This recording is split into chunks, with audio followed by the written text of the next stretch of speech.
বাচ্চা কত বড় হলো, ডিম সামনে দিকে স্যার আপনার ছেলে কত বড় হলো, সাপ দেখাচ্ছি এত বড় হয়েছে। তো স্যার এদিকে দেখান, তো আমি যখনই যাই তখন দেখি তো ঘুমাইছে। আমি তোকে ডানা অবস্থা দেখি, সকালে বেরোয় তখন ঘুমাই, রাত্রে যাই দেখি তখন ঘুমাই। একজন বাবা এত সময় দিতে পারে না। আপনারা পারেন, আপনারা ওইভাবে সময় দেবেন, সব কিছুই করবেন, খোঁজ খবর নেবেন। আমি আসি, আমি আপনাদের 3 মাস পর এই মিটিংটা করা হবে। কষ্ট হলো আপনাদের যখন ডেকে পাঠা হবে, আসবে, আপনাদের মুখ থেকে 5টা কথা শুনবো।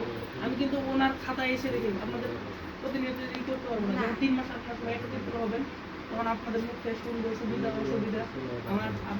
আমি নিজে সমাধান দিতে পারবো না। আমার সারেরা আছে, স্যারের সঙ্গে স্যারে আমার গেলে সমস্যা, আমাকে এই সমাধানটা দেন। আস্তে আস্তে আমাদের সব কিছু মানে উন্নতির দিকে আপনাদের এই যে ধরেন একটা চারাই দিয়েছে, অনেক কিছু দেয়, পরিবেশ, একটা রুমের ব্যবস্থা করেছে অফিস, একটা সেটা নিজস্ব অর্থনে করবো রুম, কিন্তু রুমের একটা পরিবেশ থাকে। আমরা আগে কি বাস তলায় পড়াতাম, তোমার গাছের তলায় পড়াতাম, এখন আমরা রুম পর্যায়ে গেছি, আস্তে আস্তে আমাদের 6, 7, 8 পর্যন্ত গেছে। তো আপনারা যদি আপনাদের বাচ্চাটা নিয়ে আমি এখানে ভালো কিছু দেখাইতে পারি আমার চোখে, তখন আমার সাথে বলবো যে আমাদের 6, 7, 8 দেন, তখন এভাবে আস্তে আস্তে এগিয়ে যাবে।